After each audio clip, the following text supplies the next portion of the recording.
PJ, when you're watching film, what are you seeing from Foreman? Who has stepped up? Yeah, obviously, the last couple he a tank out seasons. there. He a tank out there. The way he run the ball, his confidence. He's a bruiser. You know, he's tough to tackle. You know, just his production the past couple weeks been phenomenal. You know, just keep feeding him the ball. How has his style helped you guys kind of adapt to Steve's mindset of just kind of barreling through everything? Yeah, it starts up front though. With that O-line, doing a great job, and he's doing a great job finding the holes. At the end of the day, you know, we know what our identity want to be. It's getting there. And as an offense, we are moving forward. You know, so, you know, just giving us the opportunity to go out there and run the ball, set up play action off it, and do different things has been helping. You see teams, or not teams, but players almost not wanting to tackle him later in the game as they. I mean, it could wear on a player at fourth quarter. You know, just that guy just going downhill at you over and over again. It can happen, you know, but you know, I think he does a great job just staying the course. You know, just running. If he get 2 yards on one run, don't phase him, because he know at some point that 10, 12 yard run gonna pop, and you know him just keeping his head down and barreling forward, I feel every time I'm out there, I feel like he's falling for 4 yards, you know. So for me, we keep setting up great run schemes for him and just give him opportunity to find them lanes. You're going into your job is not easy as a quarterback. How much are you kind of, I don't want to say relaxing, but how much are you kind of blossoming with the offensive line playing the way they are, the running game doing what they're doing? How much is that kind of opening the door for you to kind of find yourself and find the play you want? Yeah, it's helping me a lot. You know, I go back to just saying, you know, gaining the trust of the guys around me. That's where it starts. It starts with the trust, and it gives me the confidence and the freedom to go out there and play free. So for me, it's just to go out there and have the guys around me rely on me and expect me to do my job, and the same vice versa for me for them. I expect them to do their job while they out there. So for all of us is to go out there and be productive. It's me just getting comfortable with the guys. That's it. Football is football for me. But at the end of the day, I need to be comfortable with the guys around me, and I am. You're going into your fourth consecutive start. Does this feel like your team now? As we go forward, you know, just gaining the confidence of the guys, and just taking it one day at a time. You know, it's been an up and down couple weeks. You know, especially after the roller coaster last week. You know, just keep gaining confidence in the guys around me. I know it's gonna keep growing, and as a player, you know, that's all you really ask for is the other guys to really buy into you. PJ, when you say playing free, what exactly does that look like for you? Describe that to us. Last Sunday before, just going out there playing my game, knowing the coaches trust me, knowing my teammates trust me. That's really it. Just going out there and not worried about making mistakes and nothing like that. Just going out there playing football. Have you thought about how your life might have been different this week had that 62-yarder held up as the game? Have I thought about No, I haven't. But I'm still a little devastated that we lost. But you know, we'll see them again next week. We're on Cincinnati right now. It happens. You know, as a team, we got to bounce back. We got to get ready to go this week. You know, we can't let a loss like that travel with us into this week. You know, so we just got to be ready to be sharp, be ready to be on our P's and Q's, and get ready to go play Sunday. PJ, were you like inundated with messages and comments about that throw? I mean, Patrick Mahomes tweeted about it. I don't know if you saw that. Like, what kind of feedback were you getting? Who were you hearing from after that? The biggest feedback I got was from my mother. It was she loved it, so that's all I could really ask for at the end of the day. Her feedback more than anything. You know, it's great to see other guys, you know, with the support and everything, but we still didn't win that football game. You know, so that's really what I felt all weekend. Going into this week, you know, just to me it's all about winning. You know, you can't make that play and go out there and think that's the end of it. You know, you just gotta go out there and finish the game and find ways to win games. What was Mom's feedback? She just loved it. She thought it was phenomenal. She thought it was a great play, and that was really it. She was ecstatic for me though. She was excited. PJ, Bengals defense up until Monday night been pretty stingy, especially in the second half of games. Yep. They're missing Reader. They just lost one of their better corners. But still, what do you see as I guess, some of the weapons that they have defensively that can pose problems? Maybe where do you think Yeah. you can find some holes? No, they're still really good. They're still really good on that back end and in the up front. You know, they got a lot of guys with a high motor that can go out there and rush the quarterback, rush the passer. So for us, we got to be on our A game up front, and on the back end, we got to be able to win our one-on-ones. You know, so for us, it's to go out there, do our job at a high level. You know, not just do our job, but when we get the play out, when our guys get the opportunity to make a play, they got to make those plays. So for us, it's just go out there, execute, do what we've been doing. Offense is starting to get rolling, so just go out there and play our game. Even before that throw, with the way you've thrown the ball the last couple of weeks, have you started to see defenses respect that more and not load up, and how does that help you guys with spacing? It's been good, you know, but I felt like in my past playing here, I've been put in the game situations where I felt like teams knew I was going to throw the ball. So I think teams already know my philosophy on how I play and things like that. But you know, just now being in there for a full game is you got to defend the run game, you got to defend the pass, you got to defend both at all times. So for us, it's just to go out there, continue to execute on offense at a high level. You know, I think that's the most important thing for us as a group, is to execute at a high level and just go out there and play our game. With that said, if you had an element of surprise in terms of what you could do, is that gone now? No, it's not.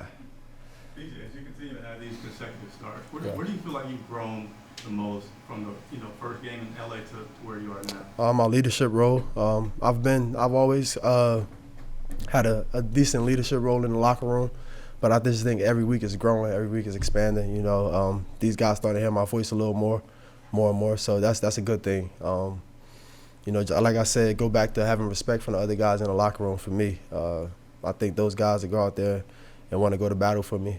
Same for me. I want to go out there and go to battle for those guys. So it's just continuing to just gain those guys' confidence and the respect for the guys in his locker room. Have you been given any assurances that this is your job, like you don't have to worry about? No, I haven't. But for me, that's the best thing you can ask for, because, like I said, I got a chip on my shoulder every time I step on the football field, and you know, that's how I'm gonna carry it moving forward.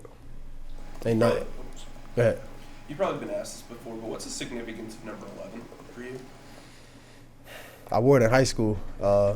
That's really about it. I wore it in high school. I was always number 7. Always a big fan of Mike Vick. But you know, at one point, I wanted to have my own way of just doing things. And not a lot of guys wore 11. For me, it was just be 11, be different. And now I look at it as just be one of one.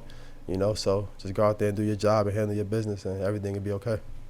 PJ, coaches talked a lot about the chemistry you built with Terrace. How have you seen that kind of grow throughout the weeks, and how would you evaluate where you're at now? It started off week 1. I think we both was on scout team together, and you know, Moo was hurt a little bit, going early in the year.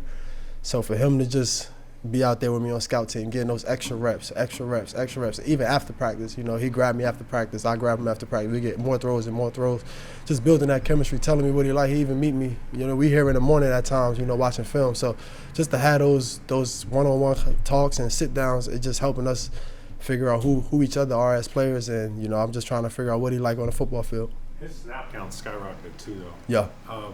What led to that opportunity? Obviously, you know, us trading away Robbie for the most part. I think Moose stepped up and got an opportunity. You know, he's making the best of it, and you know, he's a guy that you could count on out there on the football field, not just in a blocking game, but he can go out there and make plays in the pass game as well. Did you hear from Robbie after your pass at the end of the game? Yeah, I talked to him. That conversation between me and Robbie. And then also was curious your thoughts on what Christian was able to do last week. Yeah, impressive. It was impressive. That was something that I'm pretty sure everybody in this locker room knew he could do. You know, but it was. I'm excited for him just to continue his success moving forward. You know, with that team, and to do big things out there. Did you know he could throw that well? Yeah, I did. It's not even a question. Can you talk about the support that you've gotten from the other guys in the quarterback room? They've been phenomenal. Day in and day out. You know, I think Baker and Sam, also Jacob Easton, they all doing a great job, including Matt. You know, we all in there meeting, but you know, just those guys' input, those guys, you know, just giving me their pictures and what they see. You know, Baker's on the sideline telling me what he sees out there on the football field. You know, that's just helping me tremendously, you know, because I'm not always looking at what he's looking at. And it was the same way when I was, you know, in his situation. So for me, it's just always communicating back and forth. And when you give me your input, I'm going to listen and I'm going to take advantage of that. You just shared stepping into more of a leadership role, how would you describe your leadership style? Mhm. What do you want guys to take from you? Me as a person, you know, I'm not the rowdy type guy. You know, I think the guys see my work ethic. They see me out there going to work, and I think guys listen when I talk. You know, so for me to just go out there and they know I'm not just going out there to say stuff just to say it. You know, when I say it, it got a purpose behind it, and I think it can help the team move forward. Did you, when it came to Terrace, did you say anything to the coaching staff like, "Hey, we've been working together," and something they may not have known about? Nah, I mean, his production overall, I think in practice, when we was doing scout team, they just saw it. They saw that, you know, they knew he was ready. They knew it was time for him to get up and start playing, you know, things like that. So I think in the first couple weeks he was inactive, the first couple. So, you know, that also gives him a chip on his shoulder. You know, he's a second-round draft pick. And for him to just go out there with that mindset, always staying humble, you know, always, he's a guy that keep God first. You know, we always had conversations. So for us, it's just always talking, staying positive, never looking at the negatives. You know, there's a lot of things that happen in this league that you really don't, people don't on the outside don't really see. But you know, for him to just continue to get better every day, that's something I was proud of him, and he's still continuing to get better. The offensive line did not get a whole lot of credit. Yeah. But what is it you see that they're doing differently than maybe the last couple of years here? Yeah, the chemistry up there is unbelievable. The chemistry, I think Big Corbs coming in helps this O-line a lot. Brady playing guard, Icky playing his ass off out there, you know, and Timo doing what he always do. And, you know, I think Bose has just been phenomenal over the past couple of weeks. You know, a guy like Bose, he's a tank up front. So for us all together, you know, I think those five is just, you know, the communication, the lack of the communication that they're bringing now, and I want to say the confidence that those guys is playing with is sky high. Previously, when they had to have changes in the offensive line, it's been a severe fall off. Yeah. Now you haven't had that. How comfortable does that make you feel? It makes me feel real comfortable, you know, just to know that this has been the lineup over the past couple of weeks, and the production hasn't changed from that group. You know, I think that's a credit to them guys and Coach Campen. I think Coach Campen up front is doing a great job with that group, and you can just see it. You can just see it out there on Sundays, and you can just see the love and passion that those guys play with for each other as well. You know, that O-line room is something different, man. Like, a lot of people don't know about it, but that O-line room, they stick together, and that's one thing you got to have in your O-line up front. End zone fades are so difficult to pull off in this league, but clearly Ben likes them. Yeah. You guys like them. Yep. How do you go about improving the win rate on those? Yeah, we got to continue to work. I got to continue to get with Terrace, DJ as well. And, you know, just working with those guys about staying patient, you know, giving those defenders a two-way go, having them guys think you're going one way, and just staying patient. Use your eyes, use your leverage, use everything you can, you know, just to get to that back pylon as much as you can. And I got to just give them an opportunity to make the play on the football, you know. That's really it. Thank you, guys. Thanks, PJ.